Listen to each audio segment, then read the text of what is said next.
नमस्कार दोस्तों, आपका स्वागत है मेरे इस YouTube चैनल पे। आज का जो हमारा टॉपिक है वो Indian standard of current transformer है। उससे पहले मैं आप सभी दोस्तों से ये अनुरोध करूंगा कि अगर अभी तक आपने मेरा ये चैनल सब्सक्राइब न किया हो तो कृपया इसे सब्सक्राइब कर लीजिए और आप मेरे पुराने वीडियोस को देखिए। जो वीडियोस आपको पसंद आते हैं उसको लाइक या डिसलाइक जरूर करें ताकि मुझे अपने वीडियोस की क्वालिटीज़ का पता चल सके। और दोस्तों, अगर मेरा वीडियो आपके लिए हेल्पफुल होता है तो डेफिनेटली वो दूसरों के लिए भी हेल्पफुल होगा, तो कृपया इसे शेयर जरूर करें। और जब मेरे आप चैनल को सब्सक्राइब कर लें तो बेल आइकॉन जरूर प्रेस करें ताकि मेरा ये जब भी नया वीडियो अपलोड करता हूं तो उसका नोटिफिकेशन आप लोगों के पास तुरंत पहुंचे दोस्तों। तो दोस्तों, आज का हमारा जो टॉपिक है वो करंट ट्रांसफार्मर किस स्टैंडर्ड पे बनाया जाता है वो है। तो जो करंट ट्रांसफार्मर होता है दोस्तों वो इंडियन स्टैंडर्ड 2705-1 जो कि 1992 मतलब रिवीजन 2 है उसका, उस पे बनाया गया है। तो जितने भी इलेक्ट्रिकल इक्विपमेंट होते हैं वो कोई ना कोई इंडियन स्टैंडर्ड को फॉलो करते हैं। उसके साथ साथ ये इंटरनेशनल जो इलेक्ट्रिकल कमीशन है उसके भी स्टैंडर्ड्स को फॉलो करते हैं। जो ब्रिटिश स्टैंडर्ड होते हैं BS, उसमें से भी किसी ना किसी उसके भी स्टैंडर्ड को फॉलो करते हैं। तो जो हमारा करंट ट्रांसफार्मर होता है इंडिया में वो 2705-1 रिवीजन 2 1992 के बेस पे बनाया जाता है। इस स्टैंडर्ड में जो है करंट ट्रांसफार्मर का एम्बिएंट टेम्परेचर जो होता है वो 50 डिग्री सेंटीग्रेड पकड़ा गया है।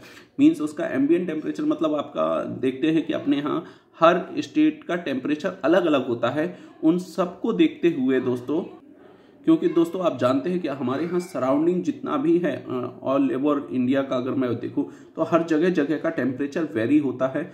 उस सभी को कंसीडर करते हुए और जो हमारे यहाँ मटेरियल मिलता है मीन्स जिससे हम सिटीज़ को बना सकते हैं उसमें जो जो मटेरियल यूज़ होता है उन सब का एनालाइज करने के बाद जो सिटीज़ का एम्बिएंट टेम्परेचर माना गया है वो 40 डिग्री सेंटीग्रेड माना गया है। अब इसका ये तो हमारा इंडियन स्टैंडर्ड हो गया। IEC स्टैंडर्ड जो है 185 का भी इसमें थोड़ा सा सपोर्ट लिया गया है क्योंकि उसके भी नॉलेज, क्योंकि जो भी सिटी यहाँ बनेगी वो हो सकता है हमारे दूसरे देशों में भी सेल हो, और उसको देखते हुए IEC स्टैंडर्ड का भी सपोर्ट लिया गया है। ब्रिटिश स्टैंडर्ड जो है 3938-1973 इसको भी इसमें सम्मिलित किया गया ताकि इससे भी जो भी सपोर्ट और जो जो फीडबैक ले सकते हैं हम अपने करंट ट्रांसफार्मर को बनाने के समय इन स्टैंडर्ड्स को ध्यान रखा जाता है दोस्तों। अब दोस्तों इस जो IS स्टैंडर्ड की अगर मैं बात करूं तो इस IS स्टैंडर्ड में ये डिफरेंट प्रकार की जो सिटीज बताई गई हैं वो हैं जैसे wound type, bar type city, dry type city, liquid emerge type city, hermetically seal type city and ring type city, multi core type and multi ratio type की सिटी। तो ये सारी जो हैं ये हमारे इंडियन स्टैंडर्ड के हिसाब से बनाई जाती हैं दोस्तों, और इन्हीं के बेसिस पे इनका एप्लीकेशन जगह जगह जो होता है तो किस टाइप की सिटी कहाँ यूज़ होनी है ये भी इसमें आप देख सकते हैं दोस्तों। तो दोस्तों जैसा कि आप ये पिक्चर में देख रहे हैं मैंने 3-4 प्रकार की सिटी दिखाई हुई है। जैसे ये वाउंड टाइप है, ब्लैक कलर वाली जो है ये वाउंड टाइप सिटी है, ये वाट टाइप सिटी है, ये आपकी ड्राई टाइप है और ये ऑयल इमर्ज टाइप सिटी है। तो इस तरीके की बाकी भी सिटीज़ जो दिखाई गई हैं वो भी आपके मल्टी कोर, मल्टी रेशो। तो आपने देखा होगा जगह जगह कभी कभी मल्टी कोर मतलब 2 कोर की सिटी होती है, 3 कोर की सिटी होती है। मल्टी रेशो हो जाती है कि मतलब एक सिटी का रेशो मतलब मल्टी कोर में भी एक सिटी का रेशो 1000/1 एम्पियर और दूसरा 1000/5 एम्पियर या जो भी जिसको लेना है उस हिसाब से वो कंस्ट्रक्शन किया जाता है दोस्तों जो सिटी होती हैं उनके यूज़ के हिसाब से भी उनको अलग अलग उसमें बांट सकते हैं। तो जैसे कुछ सिटीज़ होती है मेजरमेंट पर्पस के लिए तो उसको हम मेजरिंग सिटीज़ कहते हैं। कुछ होती हैं प्रोटेक्शन में मतलब फॉल्ट टाइम पे जो हमें ऑपरेट करें, और उसके क्लासेस वगैरह भी डिफरेंट होते हैं। मेजरिंग सिटीज़ के क्लासेस डिफरेंट होते हैं, प्रोटेक्शन क्लास की सिटीज़ के डिफरेंट होते हैं। डुअल पर्पस जिसमें मीटरिंग और प्रोटेक्शन दोनों ले सकते हैं उस तरह के। तो जो यूजेस के हिसाब से सिटियों को बांटा गया है वो 3 प्रकार से बांटा गया है, measuring cities, protection cities and dual purpose cities दोस्तों। अब दोस्तों इस जो इंडियन स्टैंडर्ड है उसमें जो टर्मिनोलॉजी यूज होती है उनकी भी मीनिंग्स को हम समझते हैं। सीटीज को ज्यादातर हम इंस्ट्रूमेंट ट्रांसफार्मर के नाम से जानते हैं।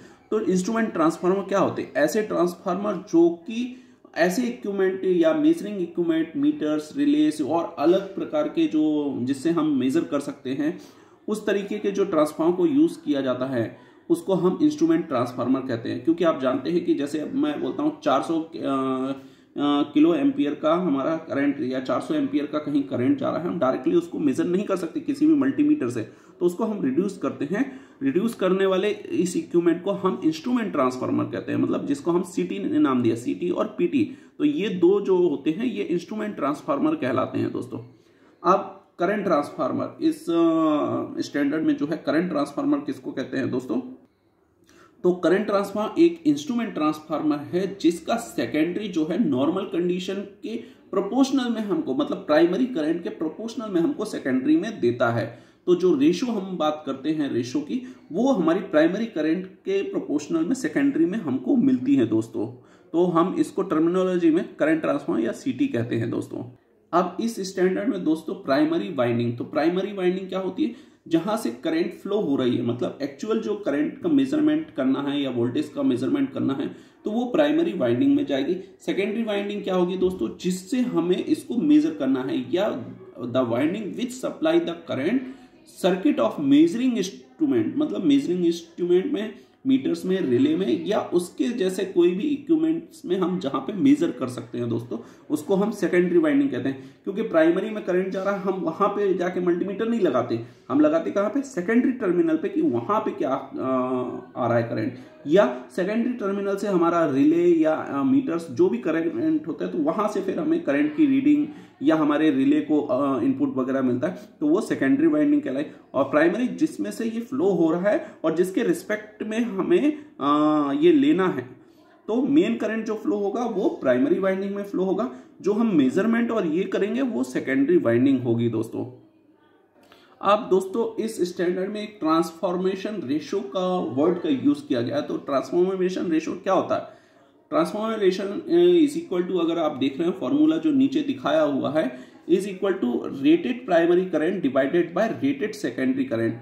रेटेड प्राइमरी करंट मतलब जो हमारा करंट ट्रांसफार्मर या जो इंस्ट्रूमेंट ट्रांसफार्मर वो बनाया गया कि प्राइमरी में कितना फ्लो हो रहा होगा उसके प्रोपोर्शनल में सेकेंडरी में क्या आ रहा है। तो सपोज प्राइमरी में 1000 एम्पियर तक फ्लो हो रहा है और सेकेंडरी में हमें 1 मिल रहा है, 1000 के रिस्पेक्ट में 1 मिल रहा है, तो 1000/1, तो ये हमारा ट्रांसफॉर्मेशन रेशो होगा। मतलब अगर सेकेंडरी में 2000 जा रहा है तो सेकेंडरी में हमें क्या मिलेगा? 2 एम्पियर मिलेगा। प्राइमरी में 3000 जा रहा है तो हमें सेकेंडरी में 3 एम्पियर मिलेगा। तो जो हमारा ट्रांसफॉर्मेशन रेशो होगा वो क्या है? Formula, actual transformation ratio is equal to rated primary current divided by rated secondary current दोस्तों। अब दोस्तों किसी भी इक्विपमेंट में हम परफेक्ट अगर बोलेंगे तो वो परफेक्ट थोड़ा ना थोड़ा बहुत एरर हर इक्विपमेंट, हर इंस्ट्रूमेंट में रहता है। तो इसमें भी जो करंट का एरर है, परसेंटेज करंट एरर क्या है, उसका फॉर्मूला है KA multiplied by secondary current, rated secondary current minus rated primary current multiplied by 100 upon rated primary current. तो KA क्या है? Rated transformation ratio. जैसे हमने आपको रेटेड ट्रांसफॉर्मेशन रेशो का भी फॉर्मूला बताया था कि primary current rating divided by secondary current, मतलब जो उसका प्राइमरी करंट है और जो सेकेंडरी करंट है, मतलब किस रेशो पे बनाया हो, वो आया रेटेड ट्रांसफॉर्मेशन। और जो सेकेंडरी में करंट फ्लो हो रहा है और प्राइमरी में करंट फ्लो हो रहा है उसको हम IS और IP से, IS मीन्स सेकेंडरी के लिए और IP मीन्स प्राइमरी के लिए, तो इसमें से हमारा परसेंटेज एरर निकल जाएगा जो उसका सीटी का परसेंटेज एरर होगा दोस्तों इस स्टैंडर्ड में जो बात करेंगे, इस स्टैंडर्ड में जो भी मैन्युफैक्चरर जब भी कोई सीटी बनाता है उसके नेम प्लेट में ये जो चीजें आपको स्क्रीन पे दिख रही हैं ये होना कंपलसरी है।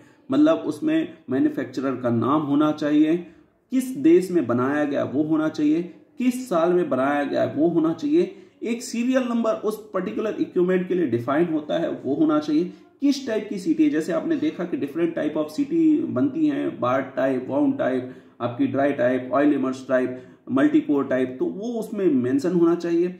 Rated primary current, rated secondary current उसमें लिखा होना चाहिए। रेटेड फ्रीक्वेंसी, किस फ्रीक्वेंसी के लिए वो सीटी बनाई गई है वो उसमें क्लियर होना चाहिए। Rated output and accuracy class, अब ये किस क्लास के लिए है, मीटरिंग के लिए है, प्रोटेक्शन के लिए है, या और किसी स्पेशल प्रोटेक्शन के लिए है, तो वो उसमें होना चाहिए। मेरे एक दोस्त ने, किसी ने पूछा था कि सर 0.1 एंड 0.1s में क्या डिफरेंस है, तो एक मीटरिंग है, एक स्पेशल मीटरिंग है। जो एस है वो स्पेशल मीटरिंग को डिफाइन करता है, कोई चीज स्पेशली हमें मेजर करनी है वो चीज वहां पे रहती है। तो दोस्तों इस चीज का ध्यान रखिए कि नेम प्लेट में बहुत सारी जानकारी हमें हर इक्विपमेंट की मिल जाती है। फिर इसमें रेटेड आउटपुट और एक्यूरेसी क्लास की बात हो गई। अब हाईजेस्ट सिस्टम वोल्टेज, कितना हाईजेस्ट सिस्टम वोल्टेज के लिए हमारे सीटी डिजाइन या इंस्ट्रूमेंट ट्रांसफॉर्मर डिजाइन किया गया है। रेटेड इंसुलेशन लेवल, ये कितने इंसुलेशन लेवल तक ये काम करेगा, कितने डिग्री तक मतलब आपका ये काम कर जाएगा। Rated short circuit thermal current, और आईएस स्टैंडर्ड, किस आईएस स्टैंडर्ड को फॉलो किया गया है इसको बनाते समय, ये सारी चीजें जो हैं वो नेम प्लेट में आपको जरूर मिलेगी दोस्तों। अब दोस्तों ये जो सीटीज का टाइप टेस्ट की बात करूं, तो जब भी कोई भी मैन्युफैक्चरर एक सीटी को बनाता है तो वो उस मतलब जो उसने जिस रेफरेंस को लेकर बनाया गया है, प्लस जो सामने मैन्युफैक्चर में, उसका एक टाइप टेस्ट, मतलब एक प्रोटोटाइप सीटी का टाइप टेस्ट किया जाता है। टाइप टेस्ट मतलब जैसे मैं एक परचेजर हूं, मैं एक ओनर हूं किसी प्लांट का, और मैंने किसी को एक पावर प्लांट बनाने के लिए या एक सब स्टेशन बनाने के लिए दिया, मैंने अपनी रिक्वायरमेंट दी, उसने डिफरेंट टाइप की सीटी बनाई, वो सीटी में से एक हमको पूरा वेरीफाई कराएगा, उसको हम बोलते हैं टाइप टेस्ट, जिसमें हमारी क्वालिटी टीम या फैक्ट्री एक्सेप्टेंस टेस्ट जो बोलते हैं कि हाँ वो हमारी क्राइटेरिया को फुलफिल कर रहा है। तो उसमें कौन कौन से टेस्ट होते हैं वो इस स्लाइड में आपको दिख रहा है दोस्तों। तो जैसे शॉर्ट टाइम करंट टेस्ट ये होगा। टेम्परेचर राइज, मतलब कितने टेम्परेचर तक बढ़ सकता है, मतलब कोई चीज फॉल्ट हुई या कुछ हुआ तो उसमें कितना। लाइटिंग इम्पल्स, कितने मतलब एकदम से अगर इम्पल्स कुछ आता है तो वो कितने तक सह सकेगा, वो इसमें टेस्ट होता है। Switching impulse voltage test, high voltage power frequency withstand voltage test, determination of error. तो ये डिफरेंट टाइप के टेस्ट होते हैं जब भी हम कहीं नया प्लांट या नया कोई भी सब स्टेशन बनाते हैं, तो हम जो कस्टमर होते हैं और जो मैन्युफैक्चरर, उनके बीच में ये होता है कि बॉस आप मेरे को पहले एक प्रोटोटाइप का बताओगे कि आपने जो बनाया है वो सारी चीजें मेरे फुलफिल कर रही कि नहीं हो रही। कोई स्पेशल टेस्ट भी अगर होता है तो वो भी इसमें आ जाता है, उसे हम टाइप टेस्ट कहते हैं दोस्तों। और जो रूटीन टेस्ट होता है वो साइट्स पे होता है, मतलब बिफोर इरेक्शन, मतलब आफ्टर इरेक्शन जो टेस्टिंग कमीशनिंग के समय होता है वो रूटीन टेस्ट कहलाता है। तो दोस्तों ये जो 4-5 टेस्ट आपको दिख रहे हैं ये टाइप टेस्ट है, जो कि फैक्ट्री में जाके ओनर का कोई रिप्रेजेंटेटिव या क्वालिटी टीम का कोई बंदा जाके इन सब टेस्टों को वेरीफाई करता है। अब दोस्तों रूटीन टेस्ट की बात करते हैं कि रूटीन टेस्ट में क्या क्या आता है। तो रूटीन टेस्ट में क्या होता है, वेरिफिकेशन ऑफ टर्मिनल मार्किंग, जो सीटीज डिलीवर हुई हैं उसके टर्मिनल, मतलब उसमें का प्राइमरी कौन सा है, सेकेंडरी कौन सा है, वो उसमें मार्किंग होना चाहिए। फिर हम उसमें पोलैरिटी टेस्ट करते हैं, जो उसने मार्किंग दी है वो सही दी है या नहीं दी है, वो लगाने के समय और लगाने के बाद, मतलब जब हम उसको सर्विस में लेंगे उसके पहले वो सब टेस्ट करेंगे। आईआर वैल्यू, इनका इंसुलेशन रेजिस्टेंस वैल्यू क्या है, और रेशो टेस्ट, जो हमने रेशो बोला गया है उसी रेशो की सीटी हमारे पास डिलीवर हुई कि नहीं हुई, ये चीजें हम अपने रूटीन टेस्ट में करते हैं दोस्तों। अब जैसे कि आपको मैंने पहला टेस्ट बताया है, मैं आपको केवल रूटीन टेस्ट की बात करता हूं कि फैक्ट्री में बहुत सारे टेस्ट होते हैं जिनको हम वीडियोग्राफिक आपको नहीं दिखा सकते, प्लस उनका एक्सप्लेनेशन भी आपको इजीली वीडियोस में नहीं मिलेगा। वो ज़्यादातर क्वालिटी टीम पर्सन को ही वो चीज़ें जानना जरूरी हैं। रूटीन टेस्ट लेकिन जो भी इलेक्ट्रिकल इंजीनियर है उसको आना चाहिए। तो जैसे पहला मेरा टेस्ट था मार्किंग का, तो मार्किंग फिजिकली चेक किया जाता है। सेकंड टेस्ट होता है पोलैरिटी टेस्ट ऑफ सीटी। तो पोलैरिटी टेस्ट में क्या होता है दोस्तों, जैसे आपका ये मार्किंग है P1 P2, मतलब प्राइमरी 1 प्राइमरी 2, सेकेंडरी 1 सेकेंडरी 2। तो P1 P2 में आप एक 9 वोल्ट या 7 वोल्ट का एक डीसी सोर्स लगाएंगे और सेकेंडरी में एक गैल्वेनोमीटर लगाएंगे। जब इसको शॉर्ट करेंगे और अगर आपका P1 P2 सही मार्किंग है, S1 S2 सही मार्किंग है, जो डिफ्लेक्शन आएगा वो क्लॉकवाइज आएगा, अगर गलत है तो वो एंटी क्लॉकवाइज आएगा।